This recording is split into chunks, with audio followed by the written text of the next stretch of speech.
She limped between cafeteria tables at the VA hospital, carrying trays no one would help her with.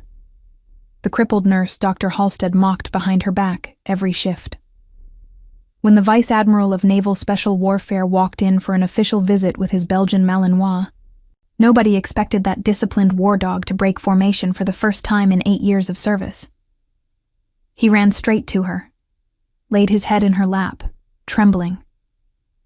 And the 4-star admiral who commanded the deadliest units in the Navy went pale, because 12 years ago, in a valley in the Hindu Kush, this woman pulled him out of an ambush with her own body shredded by shrapnel, and the puppy she trained before that deployment never forgot the scent of the woman who raised him.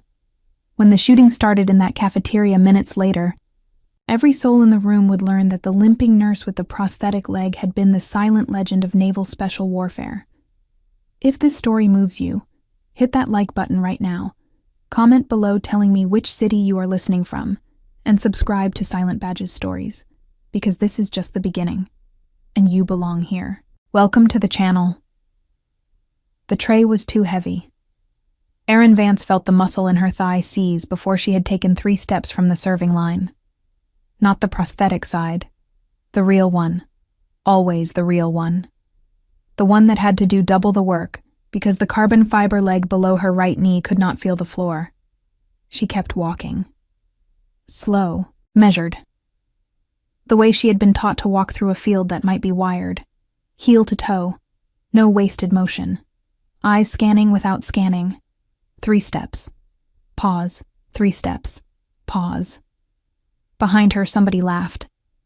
"Hey, Vance, you need a forklift?" She did not turn around. The voice belonged to Dr. Halstead, ex-Army surgeon. Washed out of his commission for reasons nobody in the cafeteria knew, but everyone could guess. Halstead made the same joke every Tuesday. Tuesday was salad bar day. Tuesday was when she carried the heaviest trays because the residents working the rehab wing always asked her to grab their lunch. Erin kept walking. The cafeteria of the Roy A. Webster VA Medical Center stretched out in front of her like an obstacle course.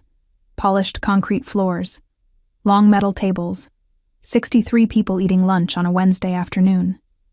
She had counted on the way in, the way she always counted. Habit. Old habit. The kind that did not die just because you put on bright blue scrubs instead of woodland marpat. 22 feet to her usual table by the window. She made it 12 before the kid at the orthopedic table stood up to help. Resident Kowalski, 2nd year. Decent enough. Halstead's voice stopped him. "Sit down, Kowalski. She does not need help. She likes the attention." Kowalski sat down. Erin felt the heat climb the back of her neck. Felt the blast scar there pulse once, the way it always pulsed when blood pressure spiked. 12 years, and the scar tissue still remembered. She set the tray on her table without spilling the soup. Sat down. Adjusted the prosthetic with one hand under the table. A habit so reflexive she did not notice she was doing it. Pulled her chair in. Picked up her spoon. Across the cafeteria, Halstead was telling his story again. The one about Fallujah. The one where he had been the hero. 3 tables of day shift nurses listened with the polite glaze of people who had heard it 40 times and were not allowed to leave. Erin ate her soup. She had been working at the Webster VA for 14 months. Floor nurse, rehab wing. The job they had offered her after the medical board cleared her for civilian work. 46 surgeries. 2 years of recovery. A right leg that ended 4 inches below the knee. A psych evaluation that ran longer than her physical. The VA had hired her because she had a nursing degree from her enlistment years, and because the rehab director thought a wounded vet on staff would be good for morale. Halstead had been hired 3 months later. Nobody at the Webster VA knew Erin Vance had once been Senior Chief Petty Officer Vance, United States Navy. Nobody knew she had spent 11 years as a Master-at-Arms attached to Naval Special Warfare. Nobody knew she had run the K-9 program at NSW of Group 2 out of Little Creek for the last 4 years of her career. Nobody knew the name on her chart at Walter Reed had been redacted by request. They knew she limped. They knew she was quiet. They knew she ate alone. That was the deal she had made with herself. That was the deal. Vance. She looked up. Halstead was standing over her table now, coffee in one hand, that particular smile on his face, the one that said he was bored and had decided to entertain himself. "You hear me earlier?" "I heard you, doctor." "And?" Erin set down her spoon, looked at him without expression. "And what?" Halstead's smile got wider. He liked it when she made him work for it. He pulled out the chair across from her without asking. Sat down. Set his coffee on her tray like it belonged there. "I was wondering," he said, "if you ever think about applying yourself." "Sorry." "You know, career-wise. Floor nursing is fine for some people. But a girl like you, what are you, 32? 33? You are young. You are not bad-looking when you fix your hair. You could go back to school. Get your APRN. Move up." He sipped his coffee. "Of course you would have to stop limping around like a wounded bird. Patients do not trust a nurse who looks like she belongs in the bed." Erin breathed in through her nose, out through her mouth. The breath count her therapist had given her at Walter Reed. 4 in, 6 out. 4 in, 6 out. It was not anger that needed managing. It was the other thing. The thing she had been trained to manage for 11 years. The thing that had killed 2 men in the Hindu Kush before she had been able to count to 10. She smiled, small, polite, the smile of a woman who was beneath notice. "Thank you, doctor. I will think about it." Halstead nodded like he had accomplished something. Took another sip of his coffee. Then he stood up, picked up the coffee, and dropped his used napkin on her lunch tray, right on top of her salad. "Do not forget to throw that out for me, sweetheart." He walked away. The cafeteria was very quiet for a few seconds. Erin picked up the napkin, folded it, set it on the corner of the tray, picked up her spoon again. A young nurse 2 tables over caught her eye. Janelle, maternity wing, mother of 3, the only person in the building who said good morning without looking through her. Janelle mouthed 2 words. "I am sorry." Erin nodded once. The smallest nod, the kind you give when you cannot trust your face to do anything else. She finished her soup. Her hands did not shake. Her hands had not shaken in 12 years. Not once. Not when they pulled the first piece of shrapnel out of her thigh in the field hospital in Bagram. Not when they signed the medical retirement paperwork. Not when they buckled the prosthetic on for the first time and tried to walk and fell 3 times in front of 2 physical therapists who pretended not to see her cry. Her hands belonged to another woman now. A woman who had been trained for 11 years to do small, careful tasks under fire. The hands had not forgotten. The hands kept the deal. It was the chest that betrayed her. The chest that woke her up at 3 in the morning. The chest that had cost her 2 relationships and a marriage. The chest that her therapist at Walter Reed had said would soften with time and had not softened. The chest stayed locked. The hands kept moving. Outside the cafeteria windows, the sun was high and white over the parking lot. November. Cold air, bright sky. A jet contrail traced a slow line across the blue. Erin watched it without watching it. Her hands rested on her thighs under the table. The right hand on the prosthetic, the left hand on muscle and bone. Both hands steady. They were always steady. The PA system crackled. "Attention, all staff. Attention, all staff. Please be advised the official Department of Veterans Affairs liaison visit scheduled for 1400 has been moved to 1330. Visitors will be entering the main cafeteria for the meet and greet. Please ensure tables are cleared and the floor is clean. Repeat. Visit moved to 1330. Erin glanced at the clock above the salad bar. 1326. 4 minutes. Around the cafeteria, people started moving. The day shift nurses began clearing trays. Halstead, halfway to the exit, stopped and turned around with a frown. He hated being told to clean up after himself. 2 custodians appeared from the kitchen with rolling mop buckets. Janelle started wiping down her table. Erin stayed where she was. The cafeteria emptied of trays and filled with quiet purpose. Whoever was coming was important enough to bump a schedule by 30 minutes, important enough to make Halstead nervous. She kept eating her soup. A second announcement followed. All staff, please be advised our guest is Vice Admiral Daniel Holloway, Commander, Naval Special Warfare Command. The Admiral is visiting on official business and will be touring the rehabilitation wing, following the cafeteria meet and greet. Department heads, please report to the main entrance. The spoon stopped halfway to her mouth. Erin set it down very carefully.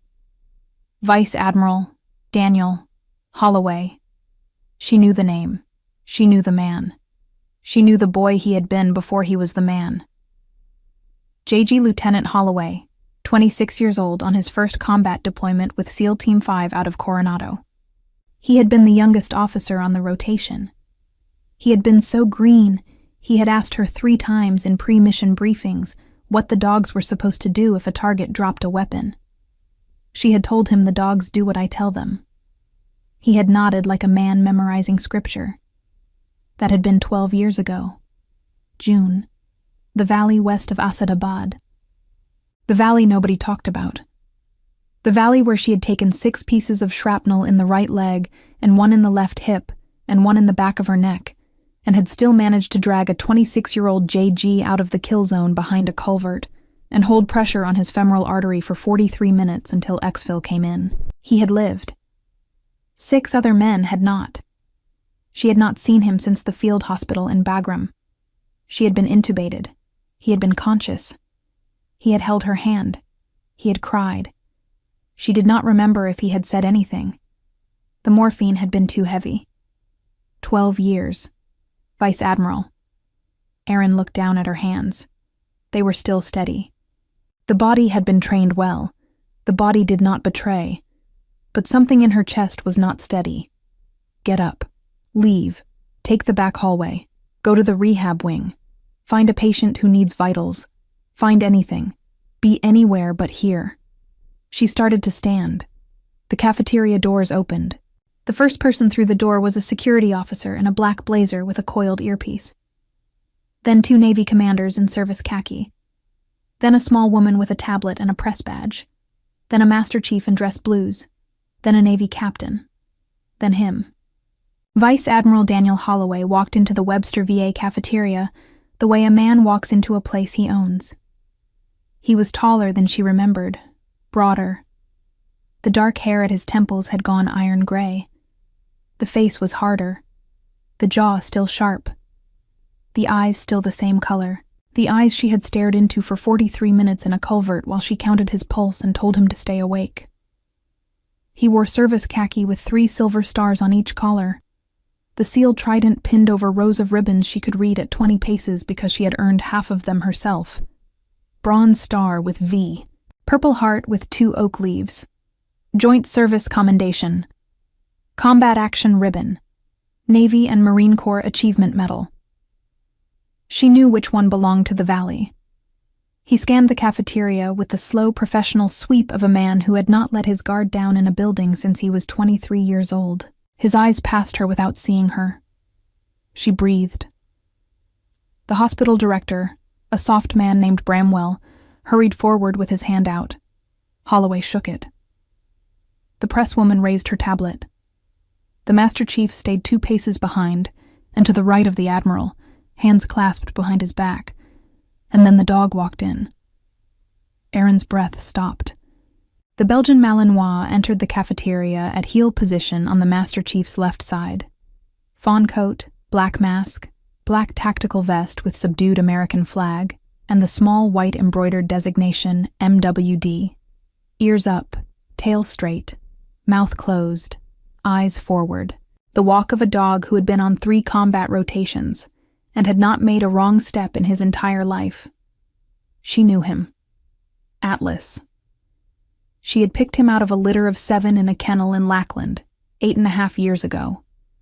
He had been the smallest of the males, 12 weeks old, ears too big for his head. He had walked across the concrete floor of the kennel and sat at her feet without being told. The handler had laughed. The handler had said that one picks you, Senior Chief. She had named him Atlas because he carried the weight. She had trained him for 6 months. Bite work, tracking, detection, patrol, handler bonding. She had slept on the kennel floor with him for the first 2 weeks because he would not eat unless she was within 10 feet. She had carried him in her jacket through the rain. She had taught him every command he knew. And then her board package had come through. And then the valley had happened. And then she had been medevaced out of country with shrapnel in her neck and a leg full of titanium, and Atlas had been reassigned to NS because that was the deal she had made when she requested medical discharge. Her dog went to the program. Her dog stayed in the fight. She had not seen him since the day she put him in the kennel transport van outside Walter Reed and walked back to her hospital bed in a borrowed wheelchair. She had cried for 45 minutes that night. The only 45 minutes she had cried in 11 years of service. The only 45 minutes she had cried in 12 years since. The transport handler had been a young petty officer she did not know. He had taken the leash from her left hand because her right hand was wrapped in gauze and could not grip. He had said something kind. Something about how Atlas was going to do great things. She did not remember the exact words. She remembered Atlas turning around at the door of the van and looking at her one time. Just one time. And not understanding why she was not coming with him. She had told him to load. He had loaded. That was the last command she had ever given him. And now he was here. Atlas walked across the polished concrete at the Master Chief's heel. His head was forward. His ears were tracking. He was not looking at her. He had not seen her. He was working. Aaron sat very still. Do not move. Do not breathe loud. Do not let him scent you. He is on duty. He is not your dog anymore. He is the Admiral's dog. Let him pass. The party stopped at the center of the cafeteria. Bramwell made his little speech. Holloway said something polite. The presswoman raised her tablet. There would be photographs. Atlas sat at the Master Chief's left heel. Perfect form. Eyes forward. He was 9 years old now.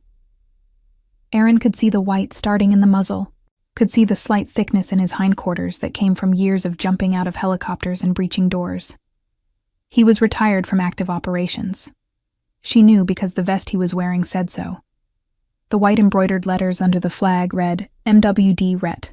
Working dog, retired, now a service companion to the Admiral. She had heard about it. 6 months ago. A trade publication. A short paragraph about Vice Admiral Holloway adopting his command's senior K9 upon the dog's medical retirement. She had read it in the rehab wing break room and closed the magazine and gone outside to stand in the cold for 10 minutes.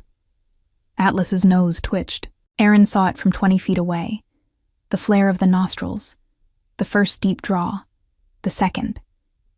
She lowered her eyes to the table. It was not possible. He had been a puppy. 8.5 years ago. He could not remember her scent. Dogs did not work like that. Dogs remembered handlers. They remembered handlers of the recent past. They did not remember puppyhood handlers from 8.5 years ago, when they had bonded with 3 subsequent handlers and an admiral. He could not remember. Atlas's nose twitched again. His ears, which had been forward, slowly began to swivel. First to the right, then back, then forward, then to the right again. The Master Chief had not noticed yet. The Master Chief was watching the Admiral. Atlas's head moved an inch. Just an inch. Toward her.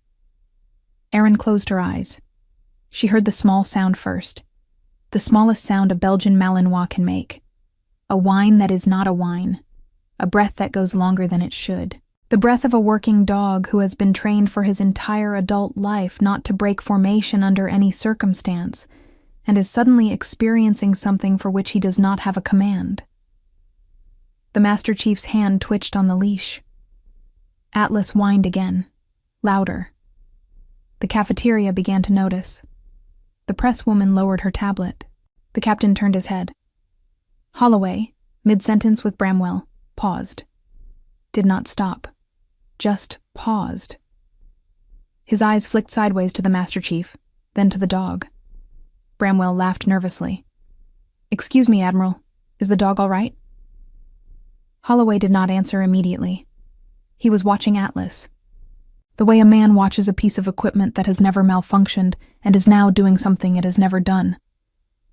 "Chief," Holloway said quietly. "Report." The Master Chief looked down at his dog. "Working dog has alerted to something, sir. Scent of interest. Source? Unknown, sir." Atlas whined a third time. Longer. The sound of a dog at the absolute end of his discipline. Erin stared at her tray. Her hands were under the table. Her hands were still steady. Her chest was not. In the back of her head, the trained part of her, the part that had been a senior chief, said this: "He picked up your scent the moment he walked in. The HVAC pulled it across the room. He has been processing it for 90 seconds. He has been telling himself it is not real. He has been holding formation because he has been trained to hold formation against a confirmed scent until released. He is now at his breaking point, and his discipline is going to fail." The other part of her, the part that had slept on a kennel floor with a 12-week-old puppy and named him Atlas, said one word: "Run." She could not run. The carbon fiber leg under the table did not run. The carbon fiber leg walked. The carbon fiber leg got from point A to point B at a managed pace. There was no running. Atlas's head turned. She felt it before she saw it. Felt his eyes find her across the cafeteria. Felt the 8.5 years collapse into a single point. He looked at her. The Master Chief said, "Holding." Holloway said, "Easy, Atlas." Atlas whined a fourth time and broke. He came across the cafeteria at a dead run. 63 people looked up at the sound of nails scrambling on polished concrete. The leash snapped out of the Master Chief's hand. The Master Chief shouted a command that Atlas had been trained to obey his entire life. Atlas did not obey. He came across the room in 7 strides, past the salad bar, past the orthopedic table, past Halstead, who had stopped pretending not to watch, and now stood frozen with his coffee halfway to his mouth. Atlas came directly to Erin's table and slid the last 2 feet on the polished floor and put his head into her lap. He pressed his skull against her stomach and his shoulders against her thighs and his entire body into the space under the table and around her chair, and he made a sound she had never heard a Malinois make in 11 years of working with them. He cried. It was a high, broken animal sound, a sound of recognition, a sound of an absence ending. He pressed his head against her so hard the chair shifted. His tail did not wag. His whole body trembled. Erin's hands found him before her mind found her hands. The left hand on the back of his neck, under the vest collar, right where she used to scratch him when he was a puppy and could not sleep, the right hand on his muzzle, cupping his jaw, the way she had cupped his jaw the night he was teething and would not stop crying, and she had sat on a kennel floor in Lackland and held his face until he slept. She did not say his name. She could not say his name. If she said his name out loud, she would lose. The whole deal she had made with herself for 12 years would be over. She kept her mouth closed. Atlas pushed his head harder against her. His vest crinkled. His paws scraped the concrete. He kept making the sound. The cafeteria was completely silent. 63 people had stopped eating. The presswoman had her tablet up and was filming and did not seem to know she was filming. The Master Chief stood frozen in the middle of the room with the leash trailing from his hand. Bramwell had gone the color of old paper. Halstead had not moved. Vice Admiral Daniel Holloway took 1 step forward. He stopped. He had been speaking to the hospital director and had not yet turned his head to see who the dog had run to. Now he turned, slowly, like a man who had been trained to move carefully around things he did not understand. He looked across the cafeteria, past the empty space the dog had crossed, past the orthopedic table, past Halstead. He found her. Erin was looking down at the dog, her left hand on the back of his neck. her right hand on his jaw. Her face turned away from the room, so that all anyone could see was the auburn pixie cut, and the line of her cheekbone, and the small white blast scar on the left side of her neck. Holloway saw the scar. She felt him see it. Across 30 feet of polished concrete and silent staff and bright November light through the windows, she felt the moment the 4-star admiral of naval special warfare looked at her neck and understood. He made a sound. It was the same sound Atlas had made. Higher, shorter. The sound a man makes when something he buried 12 years ago walks back into the room. "Mama?" Her face did not move. Mama was a call sign nobody had used in 12 years. Mama was what the operators at NSW's Group 2 called the woman who ran the kennel because she slept on the floor with the puppies and put a coat on the dogs in winter and threatened to break the fingers of any operator who handled a working dog incorrectly. Mama was what JG Lieutenant Holloway had called her in the culvert because she had been holding pressure on his femoral artery and singing under her breath, and he had been 26 years old and bleeding out and high on shock and morphine, and the only word that had come out of his mouth as he watched her face above him was Mama. She had not answered him in the culvert. She had been counting. Counting kept her from screaming. Counting kept her from going into shock alongside him. She had not answered. She did not answer now. But her hand on Atlas's jaw tightened, and the Belgian Malinois under her table closed his eyes and pressed his head into her belly and let out a long, shuddering breath, like a creature who had finally come home from a war that had ended a long time ago, and nobody had told him. Vice Admiral Holloway crossed the cafeteria. He did not walk fast. He walked the careful, slow walk of a man whose knees did not trust him. The captain behind him took one step to follow. The Master Chief lifted a hand to stop the captain. The Master Chief had figured it out.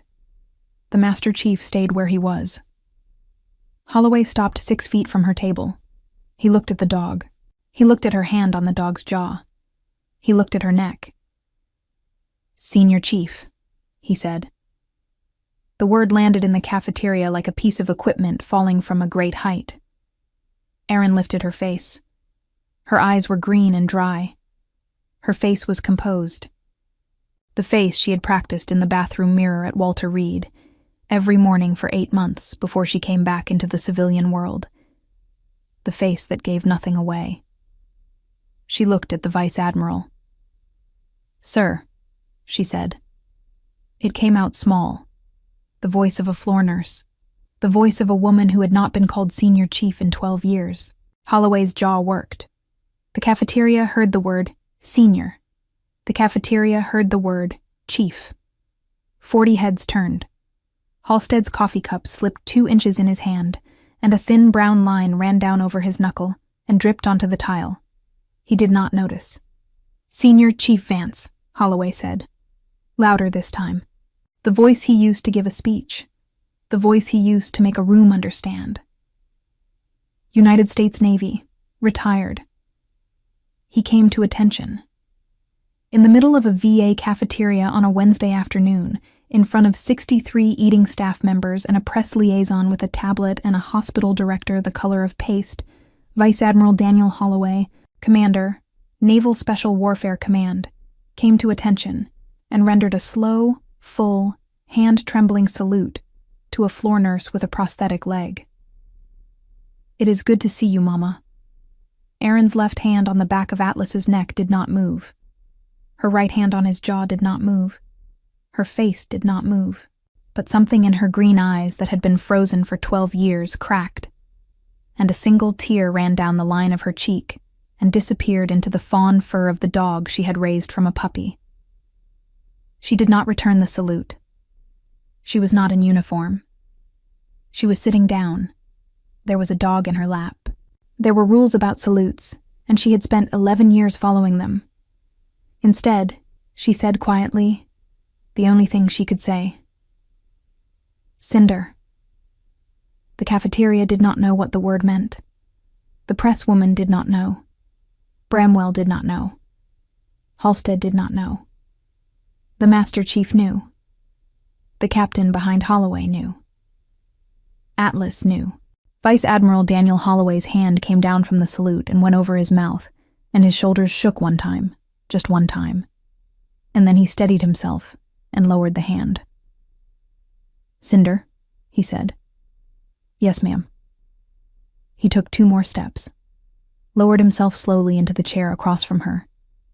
The chair Halstead had been sitting in 12 minutes ago.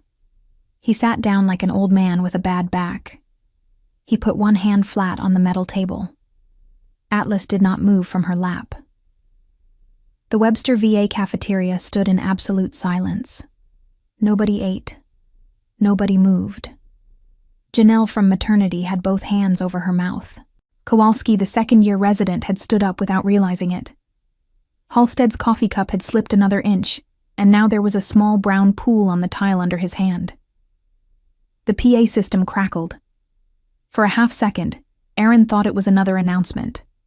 Another schedule change. Another routine interruption. Then the voice on the PA said the words every hospital trains for, and nobody believes will happen. Code Silver. Code Silver. Active threat. Main lobby. All staff, initiate lockdown. Code Silver. Main lobby. This is not a drill. There was a small pause. Then the sound came through the wall. It was not loud. The cafeteria was a long way from the main lobby. But the sound was unmistakable to the 4 people in the room who had heard it enough times to know what it was without needing to be told. Aaron, Holloway, the Master Chief, the Captain. All 4 of them heard the first crack of a rifle. Atlas lifted his head from her lap. His ears came up. His eyes went hard. The retired working dog who had broken formation 30 seconds ago to find his first handler now sat up beside her chair in perfect alert posture, and his entire body said the same thing his entire body had said in 100 mission briefings. Ready. Vice Admiral Holloway looked across the table at Senior Chief Petty Officer Aaron Vance, United States Navy, retired. He did not give an order. He did not ask a question. He just looked at her. She looked back. The auburn-haired floor nurse with the prosthetic leg and the blast scar on her neck and the trembling canine at her feet pushed her chair back from the table and put both hands flat on the metal surface and stood up. When she stood up, the limp was gone. The cafeteria did not see it. The cafeteria was already moving, chairs scraping, voices rising. Janelle reaching for her phone. Halstead frozen with coffee on his hand. But Vice Admiral Holloway saw it, and the Master Chief saw it, and Atlas saw it. The 3 of them had seen her walk this way before, a long time ago. In a different country. The cafeteria had 3 seconds of stunned silence before Aaron Vance broke it. "Listen to me." The voice was not loud. It did not have to be. It was the voice the operators at Nest Dollars Group 2 had learned to obey without thinking. The voice that had given commands in 8 time zones and 3 combat theaters. The voice that had not been used in 12 years. 63 people went still. "You will not panic. You will do exactly what I tell you. Anyone who runs into the hallway right now will be shot. Stay in this room. Get away from the windows. Move to the inner wall." The voice carried because everyone in the cafeteria heard the difference between the floor nurse who had been carrying soup 4 minutes ago and whoever was standing in front of them now. People moved. Janelle grabbed the closest nursing student by the wrist and pulled her toward the kitchen wall. Kowalski began herding orthopedic residents away from the windows. The 2 custodians dropped their mops. Bramwell stood with his mouth open and did not move until Aaron pointed at him. "You, Director, lock the kitchen entrance. Now. Move the patio doors. Heavy tables in front. Go." Bramwell went. Halstead had not moved. He was still standing where he had been when the salute came down. His coffee cup was on the floor now. A brown pool was spreading toward his shoes. His face had the particular blank look of a man whose entire interior story about himself was being deleted in real time. Aaron did not look at him. "Master Chief? Senior Chief? What is your name?" "Master Chief?" "Reyes, Senior Chief." "Reyes, floor plan, threat axis, status of dog." The Master Chief, who had been waiting for someone to take command, answered without taking a breath. Main lobby is 90 meters east through 2 sets of double doors. Threat is moving slow. Single shooter based on rifle reports. Rifle is AR pattern. Dog is mission ready. Dog stays with me. You are on door. I, Senior Chief. Captain. The Navy captain behind Holloway stepped forward. Castile, Senior Chief. Castile, comms, federal response. I want SWAT, FBI tactical, and Norfolk Naval Hospital trauma team. Tell them we are at the Webster VA cafeteria, and we have a code silver with an unknown number of casualties incoming. Tell them Vice Admiral Holloway is on site. Use his name. Move them faster. I, Senior Chief. Castile took 2 steps away and pulled his cell phone. Erin turned her head a fraction of an inch to the man at her table. Sir. Vice Admiral Holloway had not moved from his chair. He was watching her with an expression she could not read. The man whose femoral artery she had clamped 12 years ago.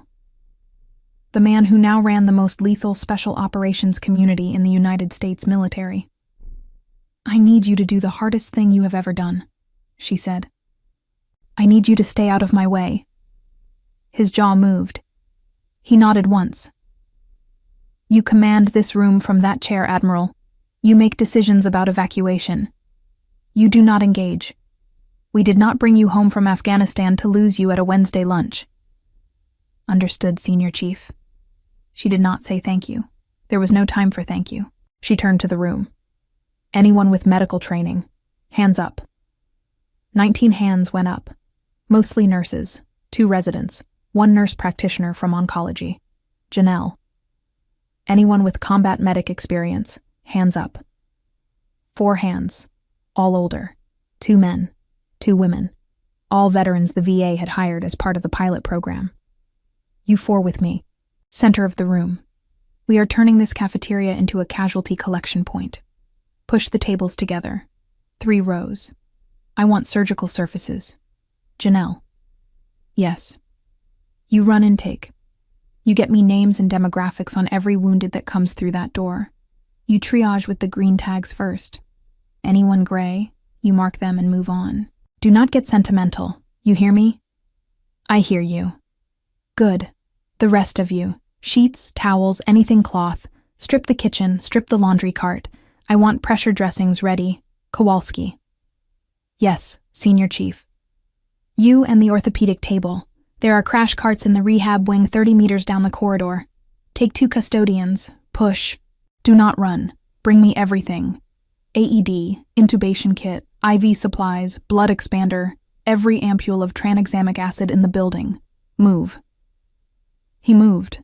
The cafeteria, which 30 seconds ago had been 63 people frozen in horror, was now a machine.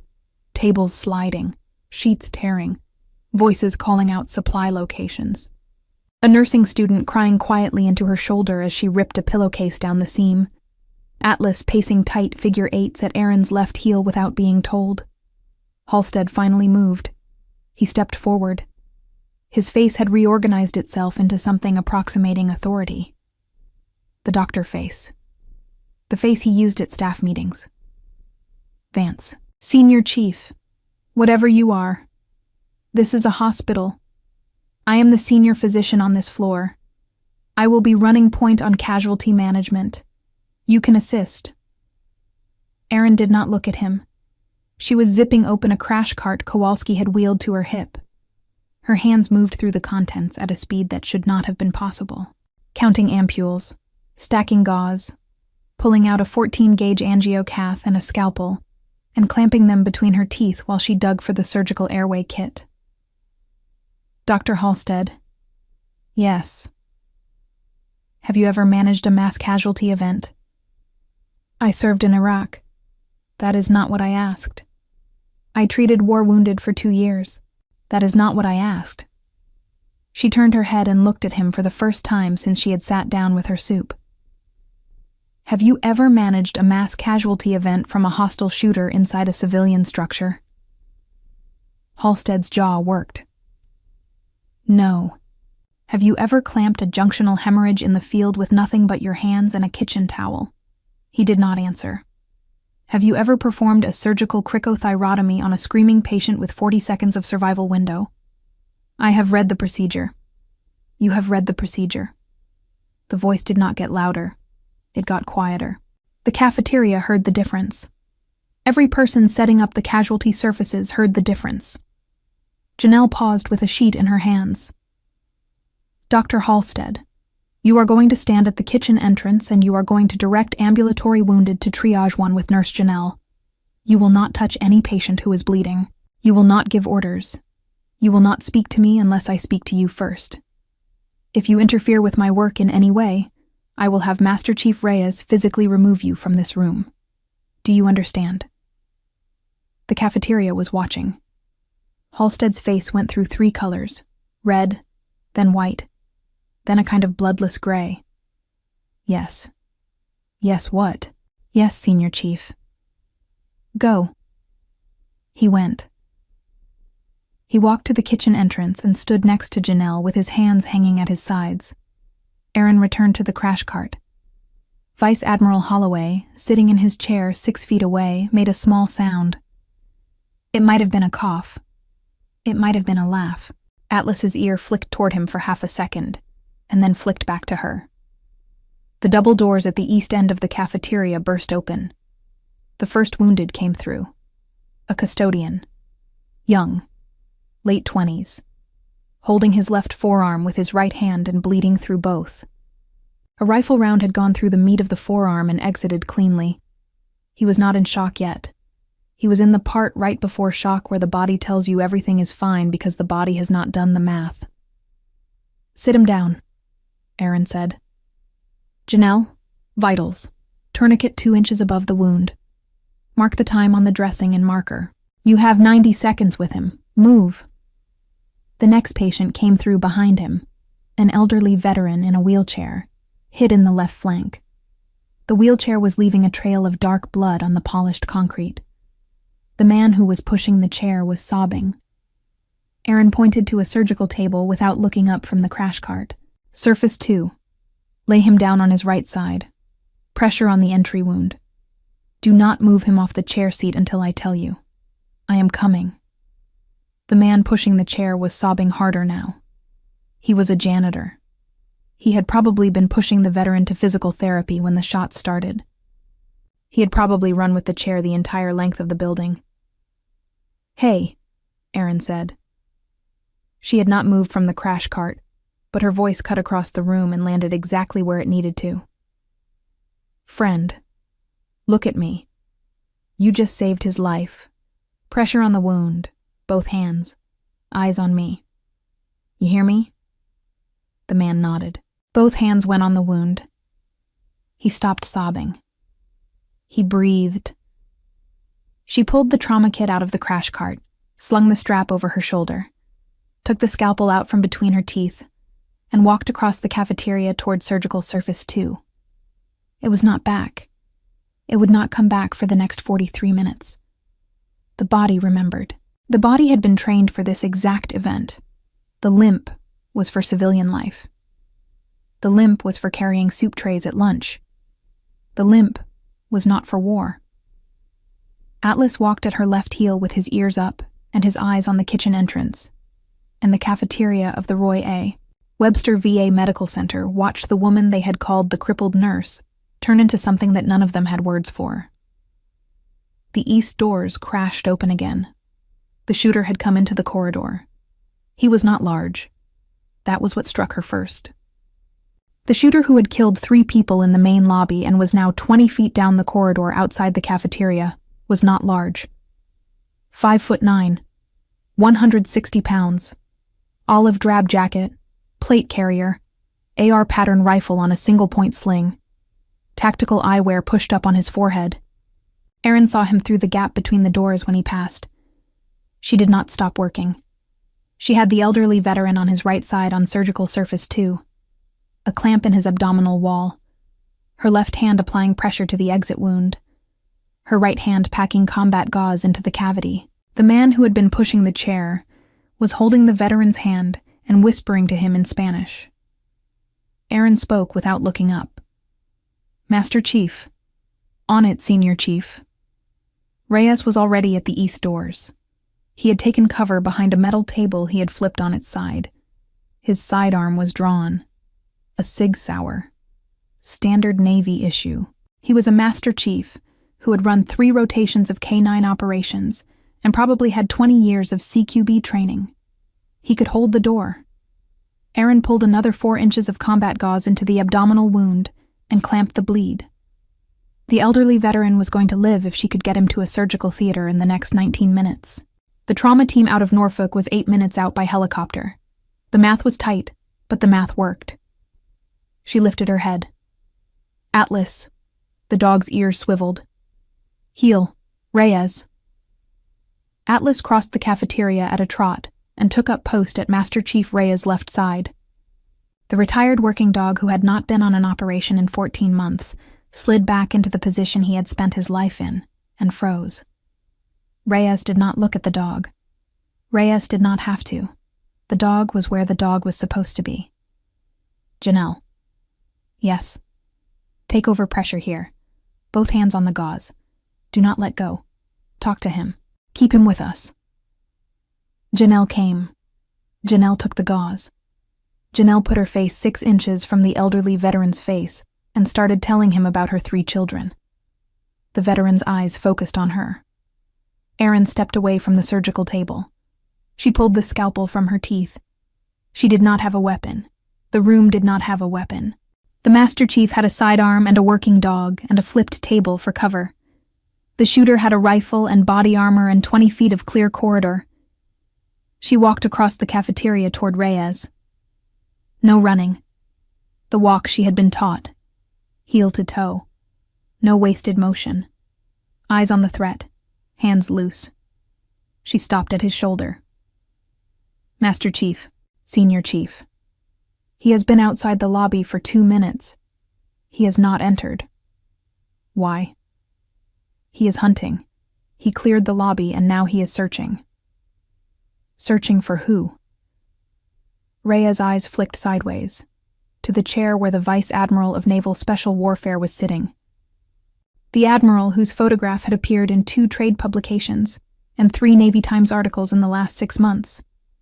The Admiral whose schedule had been listed on the Webster VA public visitor calendar this morning. Him, Reyes said quietly. Aaron closed her eyes for half a second.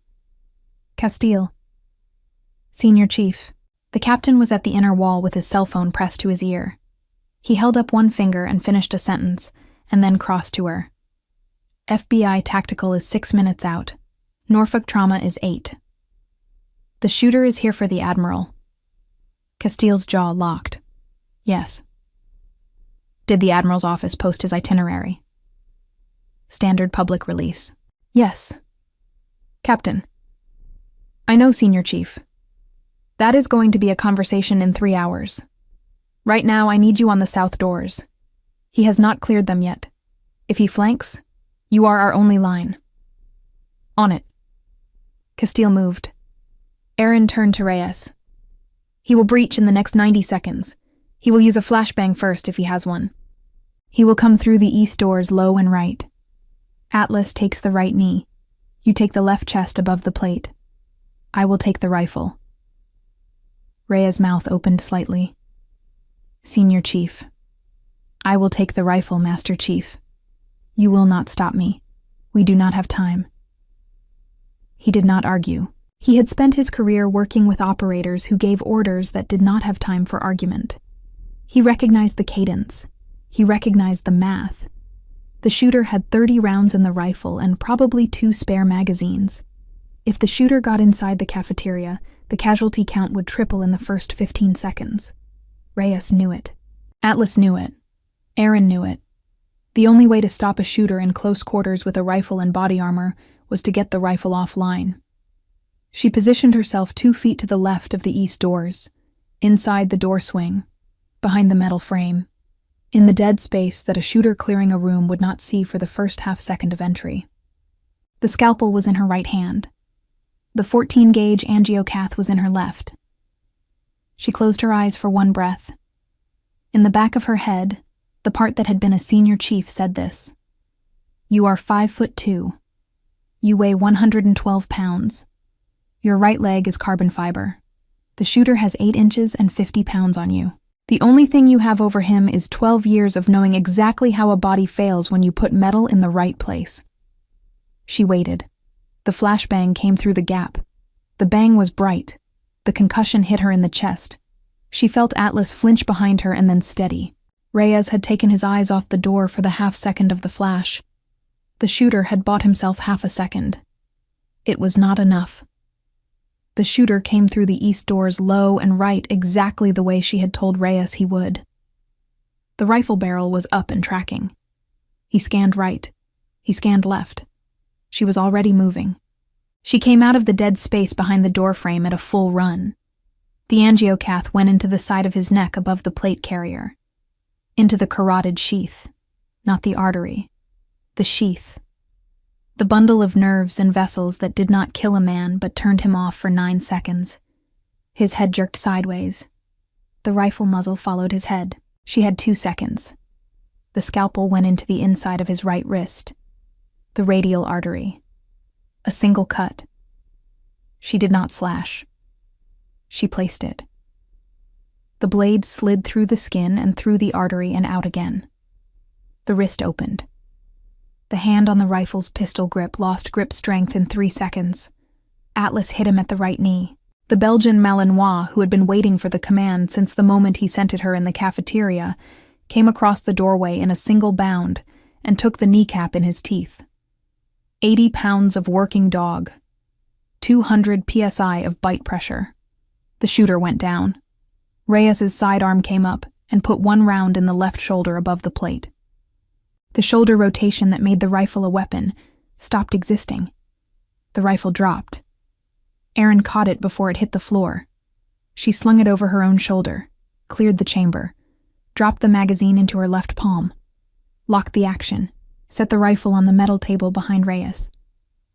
6 seconds had passed since the flashbang. The shooter was on the polished concrete floor of the cafeteria, with a 14-gauge angiocath in his neck and a scalpel in his wrist, and a Belgian Malinois on his knee.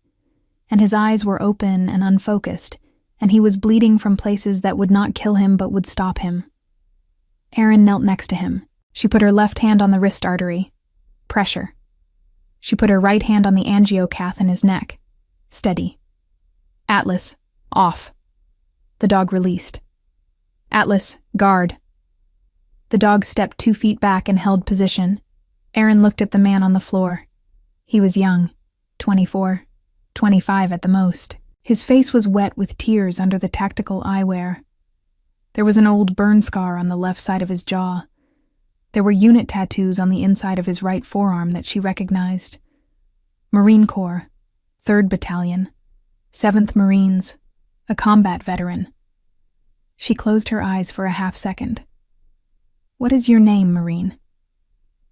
Caleb. Caleb. Listen to me. I am a Navy combat medic. I have you. You are not going to die today. Do you hear me? He nodded. Who sent you here? His face crumpled. Nobody, he said. Nobody sent me. You came here for the Admiral. My brother. My brother died on his watch. Operation in Yemen. 2 years ago. Nobody told us anything. Nobody. They put him in the ground and nobody said anything. His voice broke. I just wanted somebody to tell me what happened. Erin closed her eyes. She had heard this story before. Different name, different theater, same story. The grief of military families who lost a kid and never got the after-action report and turned the grief into something heavy and then something sharp. She had lost 2 of her own that way.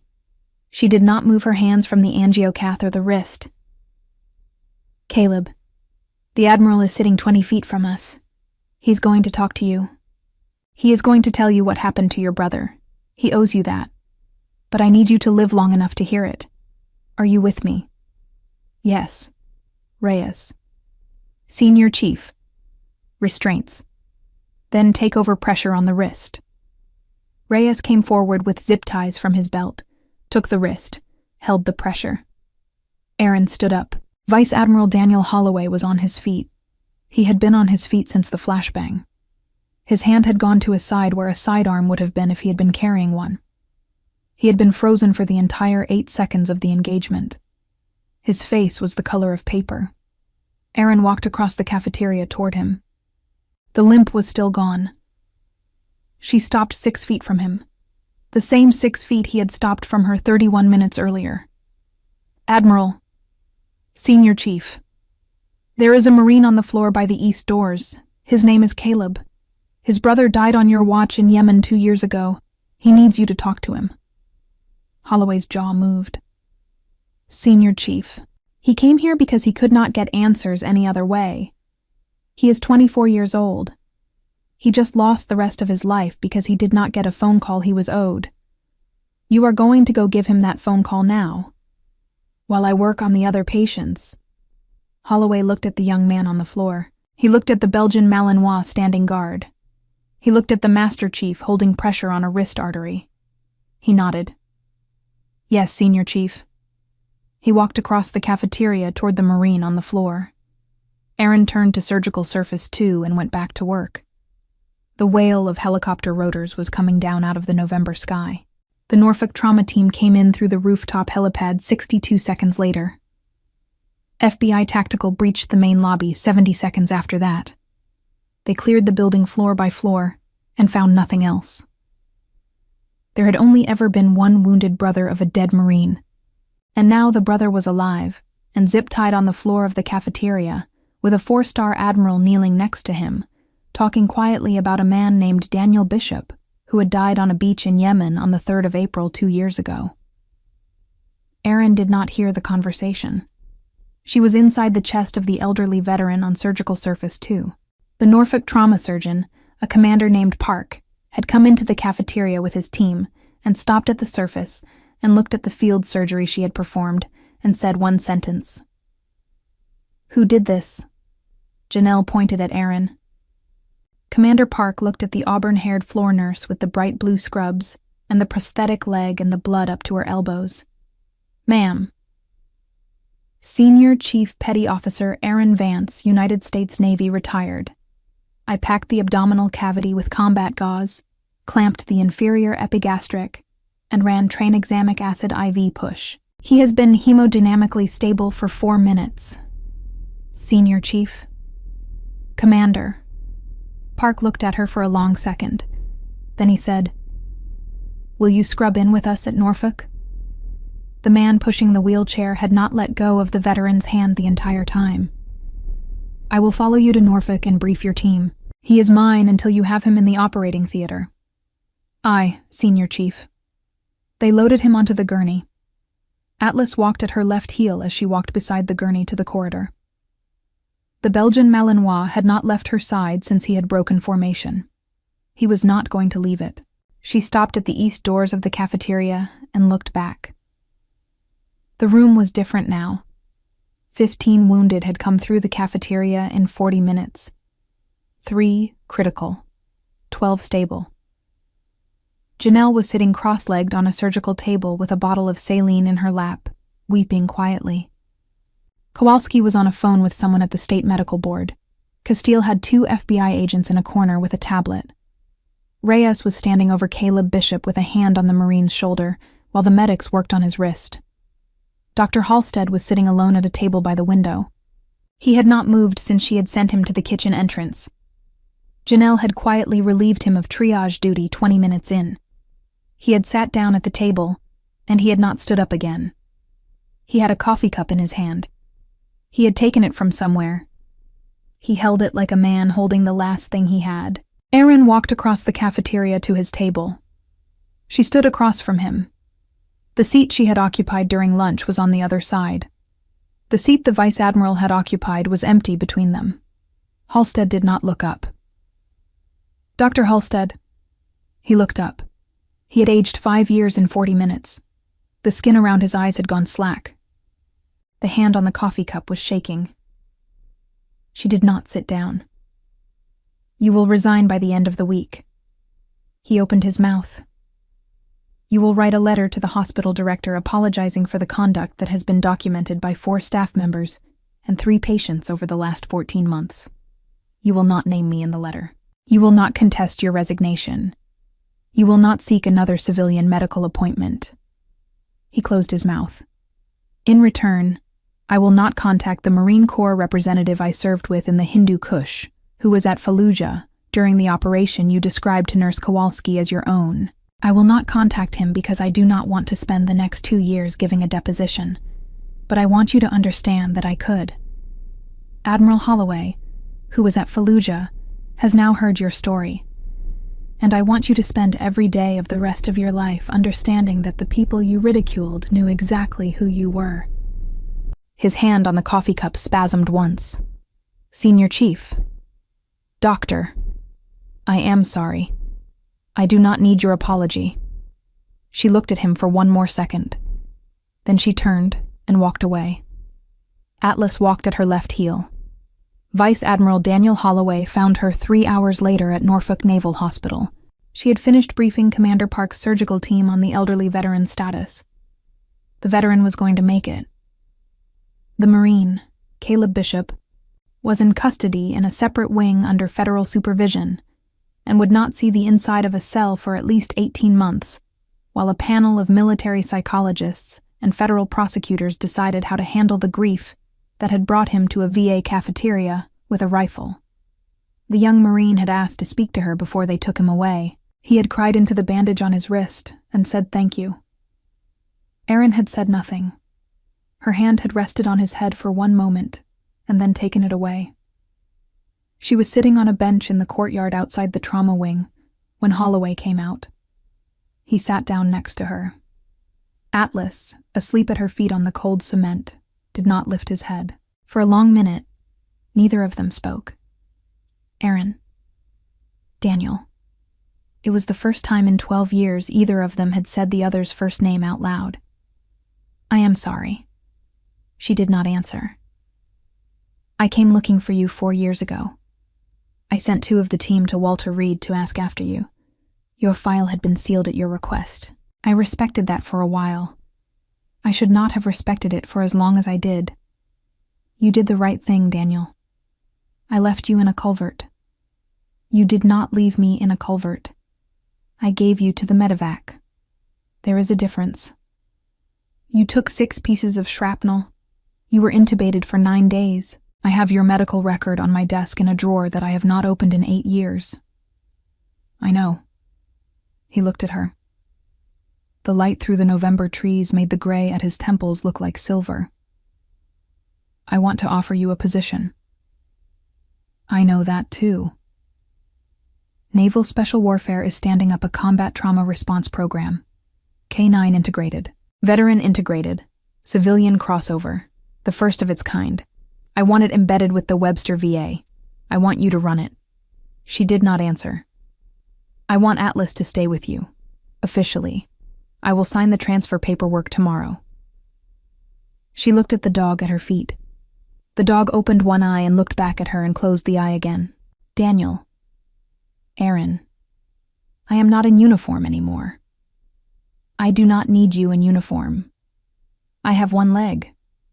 I have 1 senior chief who I owe my life to, and a working dog who broke discipline for the first time in 8 years to find her. I do not have a problem with 1 leg, senior chief." She breathed out. The November sun was low over the courtyard. The shadow of a hospital wing was crossing the bench. She could smell the salt off the bay a half-mile to the east. Atlas was breathing slowly at her feet. She thought about the cafeteria, about Halstead with the coffee cup, about Caleb Bishop on the floor with his brother's dog tags inside his shirt, where she had felt them when she put pressure on the wrist artery, about Janelle weeping on the surgical table, about Kowalski stepping up.